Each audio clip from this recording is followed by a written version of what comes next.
Hello everyone, I'm Captain Logan, and I'm here to review another Batman short film. Wow. Yesterday I reviewed the Bruce Timm 75th anniversary Batman short film, and had no idea that there was going to be another one coming out. Exact same day that I did that, Darwyn Cooke released his Batman Beyond Batman 75th anniversary tribute. And it is 1 minute and 18 seconds long. So yesterday I broke a record and reviewed the shortest thing I've ever reviewed. Today I'm breaking it again. I am looking forward to the 35-second film that eventually I end up having to review. And anyway, this sees Bruce Wayne, the elderly Bruce Wayne from Batman Beyond, and Terry McGinnis having to fight robot Batmen. And it's a tribute piece, so it's got a lot of fan service, and it's definitely a novelty kind of thing. And there's not a whole lot of analysis I can do here, but there are a couple kind of interesting ideas that I gleaned from it that I'll talk about. So anyway, the link to the video is in the description, so if you haven't watched it yet, watch it real quick and then come back and watch this video. It's going to take you all of 1 minute and 18 seconds. This little film made me feel like Darwyn Cooke made a little Batman film just for me. I got really giddy, as I'm sure everybody did, at the lineup of robot Batmans at the end of this. And we've seen, of course, plenty of Batman things that play this kind of fan service with lots of alternate Batmans, and of course Brave and the Bold was constantly doing the Batmans from different dimensions and things in order to work in all the different versions, because 75 years of Batman, there are so many different versions of Batman, not just all of the different like kind of feels of Batman, the campy Batman, the serious Batman, the kind of more horror-ish Batman, you know all the different sorts of Batmans, but also just the really quirky, weird ones, your zebra Batman and and all your Batmans from different dimensions and stuff. And so this is something we like to do a lot with Batman, because everybody has their definitive Batman.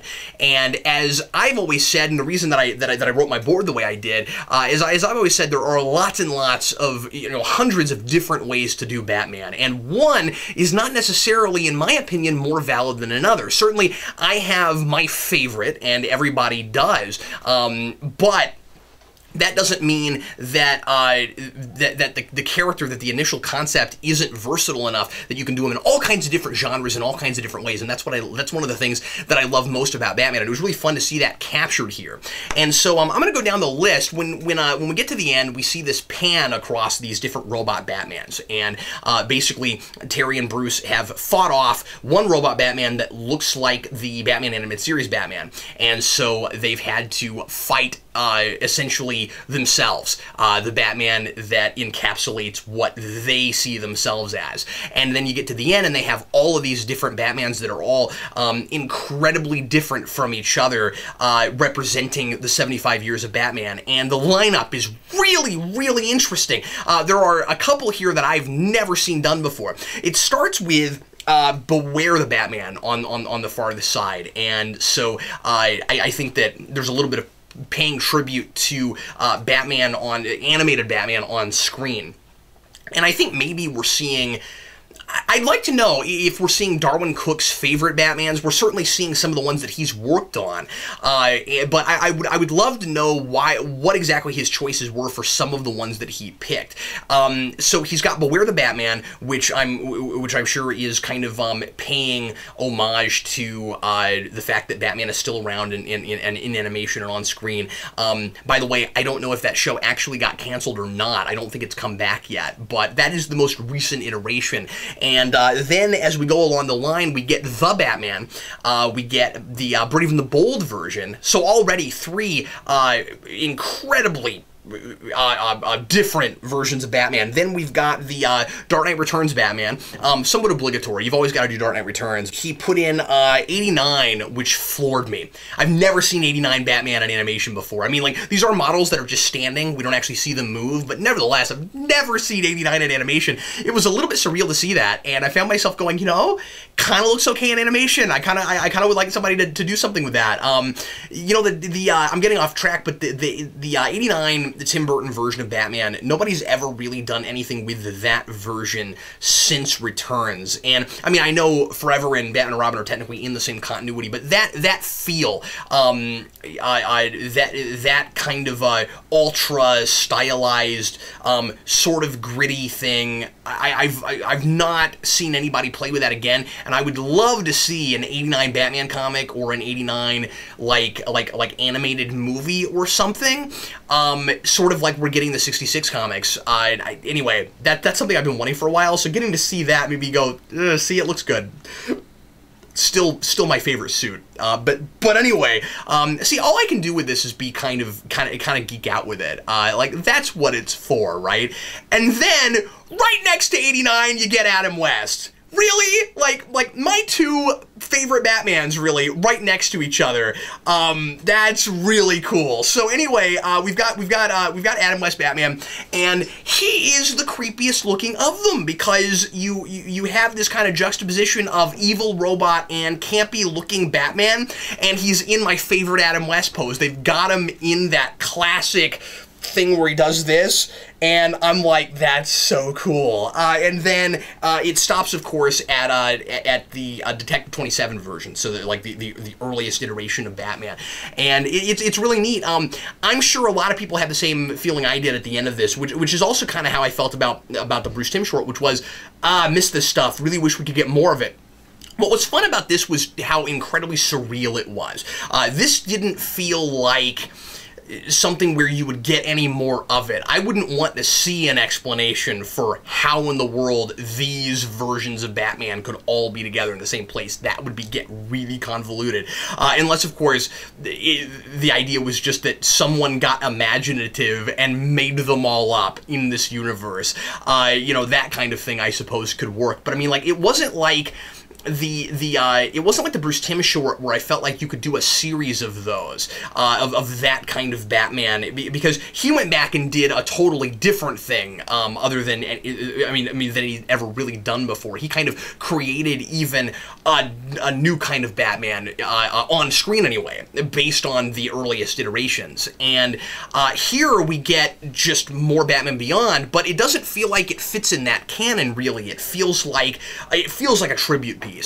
And it's like the future of Batman being pitted up against its past.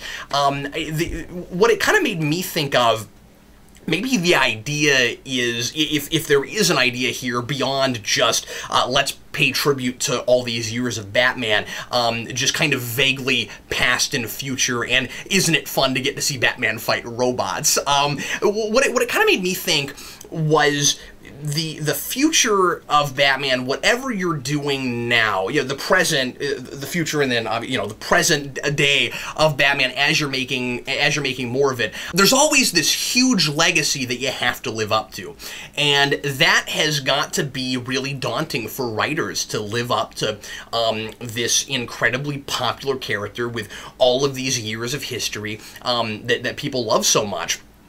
And so I think that what it might be saying, if it's saying anything, is that not only is there always going to be a place for Batman, but there's always room to explore with this character and with this idea that we have all these different versions of Batman, and you're constantly going to be fighting to do something as good as what came before, but you don't have to keep going to the same well. You can keep reinventing it. You can keep trying new things with it, and that's how I've always felt about Batman. And I feel like Darwyn Cooke really kind of encapsulated that here. So when you have Bruce and Terry fighting these guys, I feel like it's like the future of Batman, because it's Batman Beyond.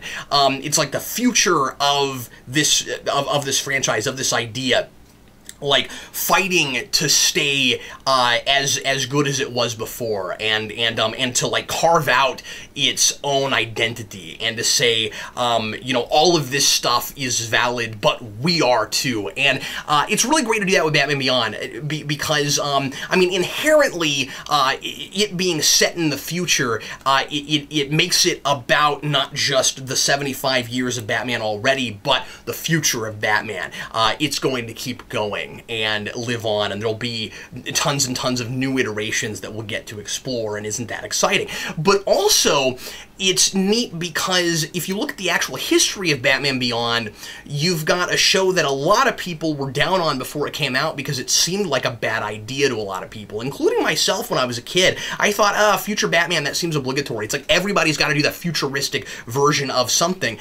And then it totally worked, and it proves the versatility, again, of this idea. Now, that's not to say that it couldn't have been terrible. It helped that there were talented people that made it what it was, and that were smart enough to make sure that Bruce Wayne was still there and keep it rooted. I'm not sure it would have worked if that's what we'd started with. It helped that it was a sequel to Batman the Animated Series, and then it was already grounded in something.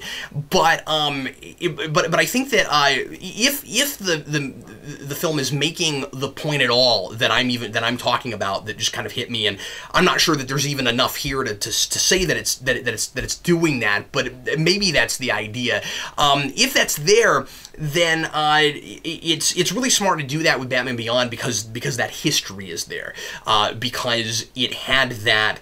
Because it proved that you can do versions of Batman that seem like terrible ideas, that taking risks with Batman is always a good idea.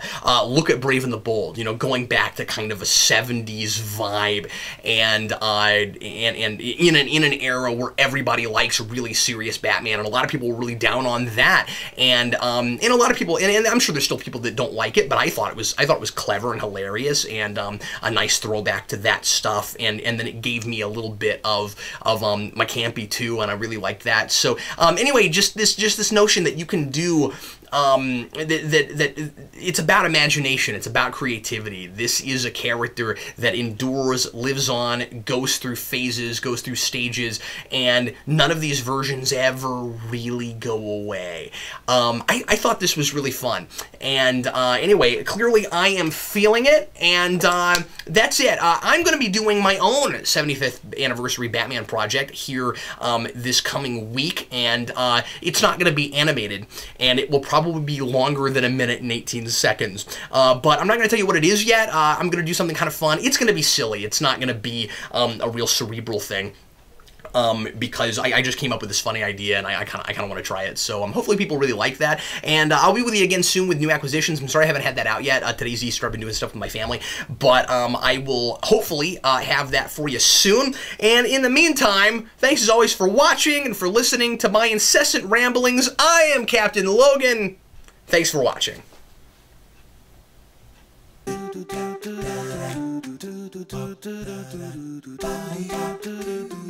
Ba-da-ba-ba-ba